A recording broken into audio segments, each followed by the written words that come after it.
Alright guys, I'm on top of the Waha. It's like a forested road, national forest road. Doesn't look it because it's paved, but there's quite a few trees down, and you have to kind of duck.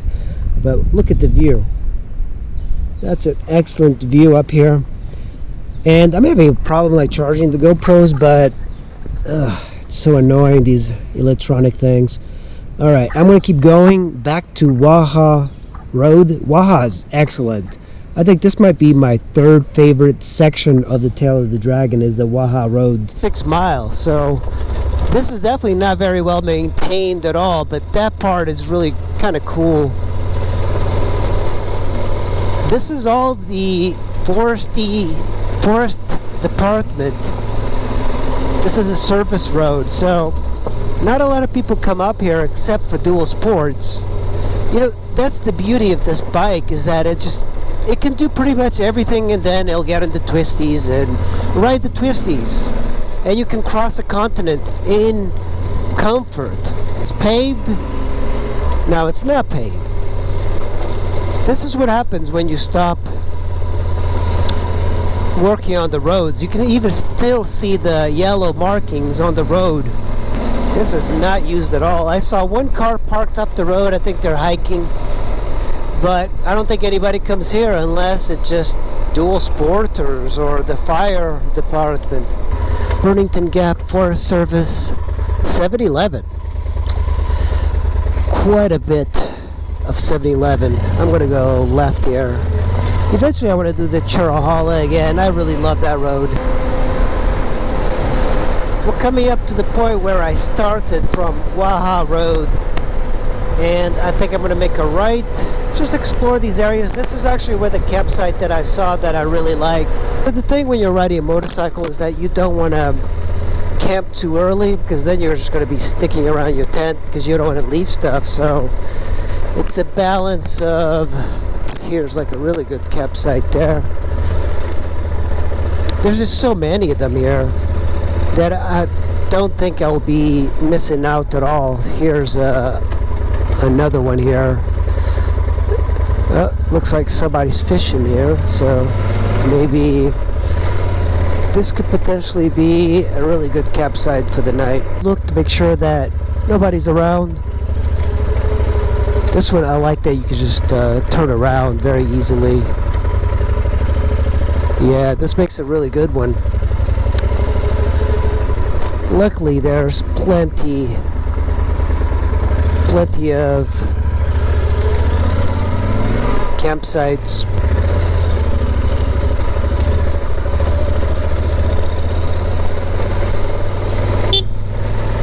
This, you can rent a yurt. That's kind of cool. So this is yurts. Visit Lake Send. You can, I guess, rent out. They look cool. There's a creek running through it. What does that say? Oh. Welcome glampers. Yurts. 828-321-3001. Visit lakesend.com. And this is the beauty of the ADV as well, is that even this road is not smooth. It's kind of rough and needs repaving. This is why the ADV is good. You see this? I don't have to turn around. I can keep going. That's the beauty of the ADV. I was not expecting that. I was not expecting to run into gravel. I actually thought it was a really nice asphalt road. But this is the beauty of the ADV segment. You can't deny that this is what these bikes were meant for. Riding from Washington, D.C. to North Carolina and Tennessee, riding all sorts of twisties, hitting gravel roads, hitting some trails, crossing some creeks. I don't think I'd enjoy it on a sport bike. Hey, these guys have a lot of balls. Uh-oh.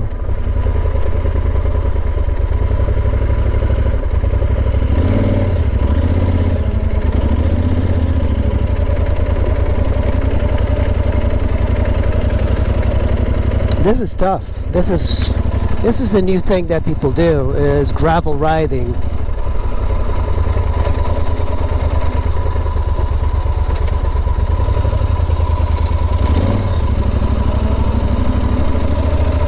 How's it going?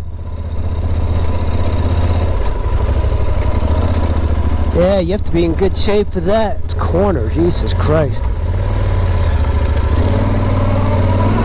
It soaks up a lot of that energy. Man, this is badass for riders, man. Those guys are in good shape. They're going to be climbing up quite a bit. So the good thing about gravel riding is that you don't have to be around cars that much. You know, if you've ridden a roadie on the road, you get sometimes harassed by cars, but because of the nature of the gravel road, nobody really harasses you. This is one of the reasons I like riding on gravel roads. And on a bicycle, you're not really going to slip out. You're not going to really get in trouble with speed. If there's anything, a tree fallen, you can pick up your bike and just move. Yeah, I like this thing does slide around quite a bit. Those guys are going to be... This is kind of a tough thing. By the way, if there's a car coming, you are kind of screwed. I don't know if there's a tower over there. What's over here? For me, don't camp up here. It looks like there's a campsite over here. There's like a good benches. But because it's so high up, it gets colder at night. A lot colder. Yeah, right there.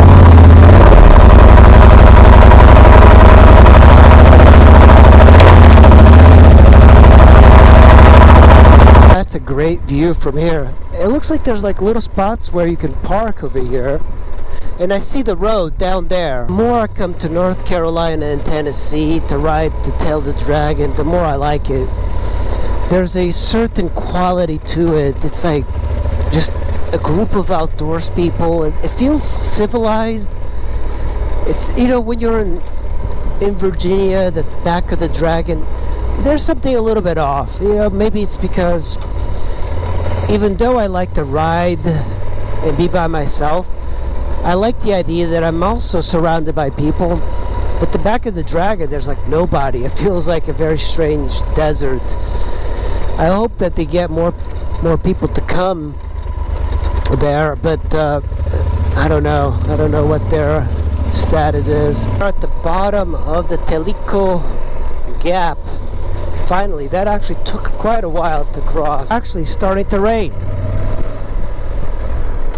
There's a few sprinkles coming down. Oh yeah, it looks pretty dark right over there, but I think I'm gonna go south or north of Route 28 north. I mean, look at these roads. And these are residential like areas.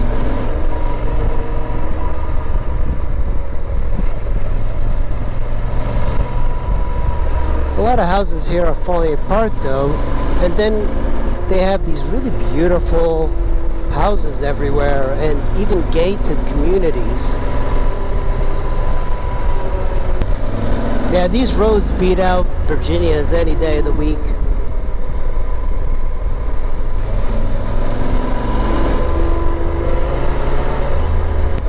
The interesting thing is that I haven't seen any motorcycles here at all. I think they're all at the Tail of the Dragon. This area is so big, everybody thinks you're going to be running into bikes all the time, but it's only like within the Dragon. People just gather there.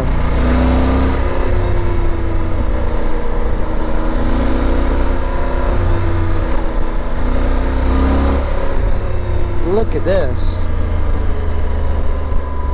Guy's here chilling out, having his lunch. It's a great view. Pretty soon they're going to be photographers here too.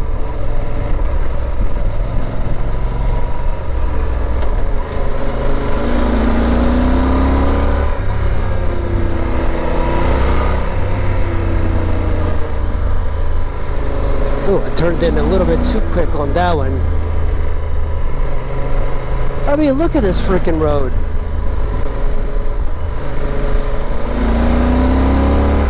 Is this called the Moonshiner? I think there's a name for it. They always have names for stuff.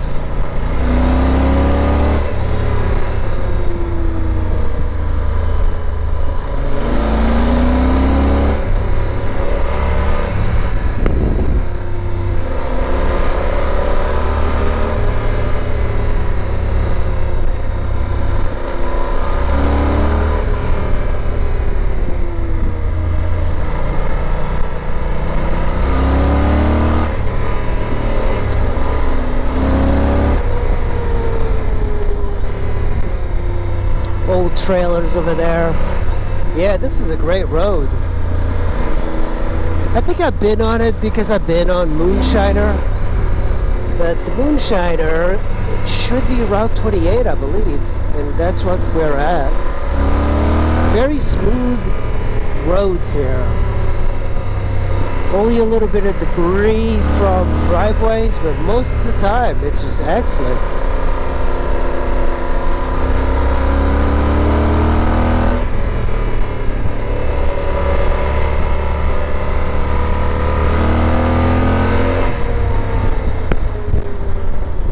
See, I always worry about like any type of, yeah, you see that? It's just reindeer. One of these days I hope to have a fancy car that I can bring it here. I can't imagine these guys are driving these cars all the way down here. But then again, why wouldn't I think that guys with motorcycles do it all the time? Cherokee Indian Reservation is straight up ahead, but I'm actually going to go to the left. The skies do not look good right now. That looks pretty bad. It's barely rained here. So much better as I'm going towards the Dragon. The roads and everything is sunny, and back there it's completely wet because it's no fun riding in the rain. Tomorrow is going to be all wet as well, and Saturday and Sunday. So thunderstorms all around me. Jesus. Right, I'm going to go to the camp because apparently it's going to rain in a couple of minutes here. Look at this little car moving. Look at that. Mazda Miata. Alright, it's starting to rain. I'm going to pull over and get my GoPro indoors because this thing does not like rain.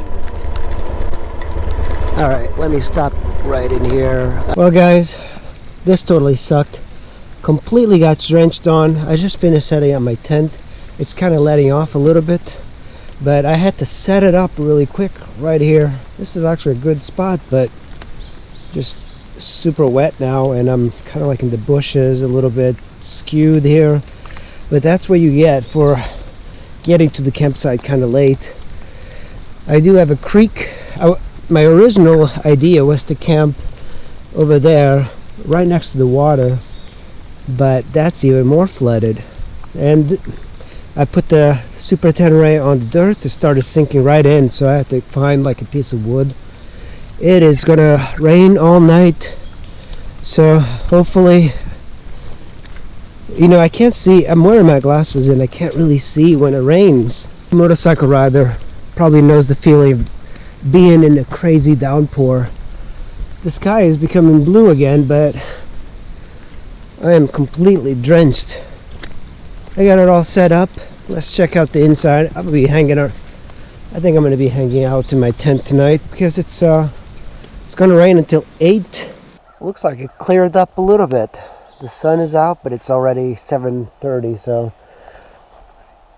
I'm inside the tent. You know, my sleeping bag is wet. There's water all over the base, and I just noticed that, you know, even with this rain, you should pay attention to the trees. These two trees are dying, and that one is like completely almost falling. You know, when I camped at the last site a couple of years back, a tree fell on a pickup truck. So let me show you around my tent. You can see it's wet from me setting it up. I got my boots on. Here's another thing: when you go touring, bring a pair of shoes. Just it's not comfortable walking around in motorcycle boots. These, by the way, are the ones I got for free when I bought the CRF 250. So got my cereal, I got my fish fillet. Eating 2 days in a row from McDonald's is not good for me. And then I have my lens cleaning thing. One thing, if you don't wear contacts, then and you wear eyeglasses like I do, your glasses get fogged almost instantly in a downpour. It's like you're almost completely blind, so it's very dangerous. I got my book bag. I'm trying to keep things from getting wet. I mean, like, this is completely drenched. Maybe it'll dry out tomorrow, but I think I'm gonna have a very wet, extremely wet ride back. I'm going to mellow out and try and sleep here tonight. Kind of stuck here. The cops won't bother me.